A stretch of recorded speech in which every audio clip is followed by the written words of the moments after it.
All right, let's just get right into it. CA exams. We all know the pressure, right? The late nights, the mountain of content. But there's this one type of question that trips up so many people. A question where so many easy marks just get left on the table. We are talking auditor independence. And today, we're going to crack it. Welcome to your exam cheat code. You know that feeling. You're halfway through the exam, the clock is ticking, you turn the page, and bam, there it is. Your heart just sinks, your mind goes a little bit blank.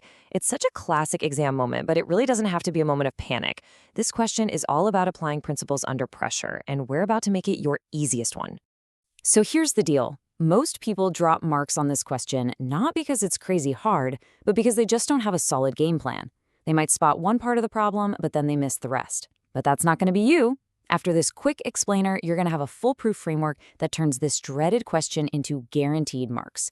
Okay, before we get to the framework, the how-to, we got to lock in the why. If you don't get the core concept here, the rest won't make sense. Honestly, just think of independence as the ultimate vibe check for an auditor. See, independence is really a two-part deal. First, you've got independence of mind. That's what's going on inside your head, your ability to make judgments without any bias. But then there's independence in appearance, and this is key. It's not enough to be objective, you have to look objective to any reasonable person on the outside. If the optics are bad, if that vibe is off, then your independence is pretty much toast, no matter how impartial you think you are. And this whole vibe is built on these 5 fundamental principles from the Code of Ethics. Now, for this topic, integrity and objectivity are the heavy hitters, but really, they're all connected. These are the absolute non-negotiables of being a pro. And basically, every single independence threat we're about to talk about is a risk to one or more of these principles. All right, here we go, the main event. Forget trying to memorize 100 different random examples. What you need is a system, a structure that you can apply to any scenario the exam decides to throw at you. This is it, your 4-step cheat code for a perfect answer. You need to memorize this, like burn it into your brain. 1. Name the threat. 2. Explain why it's a threat. You have to link the facts to your reasoning. This is where the big marks are. 3. Propose a specific action, a safeguard to deal with it. And 4. Close the loop by referencing the code. Every single time. You follow these 4 steps, you literally cannot go wrong. So for step 1, you got to know who you're looking for, right? There are 5 main categories of threats to your independence. The best way to think about them is like a roster of villains you need to spot and defeat in any exam question. So let's meet the crew.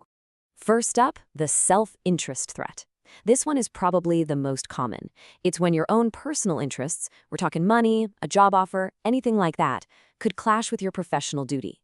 The classic example? Owning shares in the company you're auditing. I mean, suddenly you might not be so keen to report a problem that's going to make that share price tank, right? Next, we've got the self-review threat. This is what happens when you have to check your own homework. Let's say your firm's consulting team built a new accounting system for a client. Well, now your audit team has to come in and audit that same system. It's kind of hard to be super critical of your own team's work, isn't it? It has major, trust me bro, it's fine energy. Then there's the advocacy threat. This is when you basically become your client's biggest cheerleader. Like you're representing them in a legal battle or you're out there promoting their shares. At that point, you're not an objective outsider anymore. You're part of their team. You're their hype man. And that just destroys your ability to step back and be impartial. The familiarity threat is a sneaky one. It just kind of creeps up over time. You've been auditing the same client for 10 years. You really get to know them. Maybe the CFO is your weekend golfing buddy. You start to trust them, maybe a little too much, and you become less skeptical. You're just not as likely to question things. That cozy relationship can seriously erode your objectivity. And finally, we have the intimidation threat. This one is, well, it's pretty much exactly what it sounds like. This is when the client tries to pressure you. It could be a really direct threat, like sign off on this accounting treatment or we'll fire your firm. Or it could be a lot more subtle. Either way, it's designed to scare you away from acting with objectivity and integrity. Okay, theory's done, you know the framework, you know the villains. Now let's put it all into practice. We're going to walk through a classic exam-style question and use our 4-step cheat code to just absolutely nail it. So here's the situation. Your firm audits a company called FlexCorp, and they are a massive client. A full quarter, 25% of your firm's total income comes just from them. This is a classic fee dependence problem.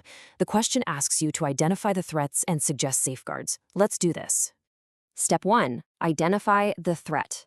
Now, with this huge fee dependence, we've actually got two threats happening here. There's a big self-interest threat. Obviously, the firm wants to keep that giant fee. But there's also an intimidation threat. The client knows just how important they are, and they can totally use that as leverage. Name them both. That's easy marks right there just for spotting them. Now for the most important step. Step 2, explain why. This is where you get the real marks. You have to connect the fact, that 25% fee, directly to the threat. So you'd say something like this. The firm's major financial dependence creates an intimidation threat because they might be afraid of issuing a modified opinion and losing the client. It also creates a self-interest threat because the firm might prioritize keeping that huge fee over its duty to remain objective. See that? You've explained the because. That's the link. All right, next up, step 3, safeguards. So how do we fix this? You need to suggest a real practical action. Propose getting an independent partner, maybe from another office, to review the whole audit file. That brings in a fresh, objective pair of eyes. And for a case this extreme, you also have to mention the nuclear option, being prepared to actually resign from the engagement if it's just too risky. And finally, step 4, the finishing move, tie it all back to the code. Just add a simple sentence to lock it all in.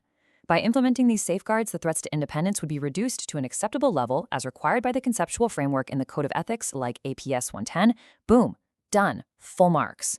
Okay, you have the perfect structure now, but let's quickly go over one really common trap that even students who know the threats fall right into. This right here is the difference between just passing this question and getting top marks. Look at this slide. It tells you everything you need to know. The answer on the left just names the threat. I mean, that's okay, maybe a pass, but the answer on the right, that's the full marks answer. And why? Because it uses that magic word, because. It explains the link. It shows the examiner how the fees are actually messing with objectivity. That's the money shot. So, if you take away literally just one thing from this whole explainer, let it be this. Do not just name the threat. You absolutely must explain the connection. Explain how the facts of the scenario create pressure that could compromise those fundamental principles. That link, it's everything. And that's it. That's the whole system. The 4-step cheat code. You're not walking into that exam hall just hoping for the best anymore. You have a plan. You have a weapon. So the next time you see that auditor independence question, don't panic. You can smile because you'll know it's the easiest marks you're going to get all day.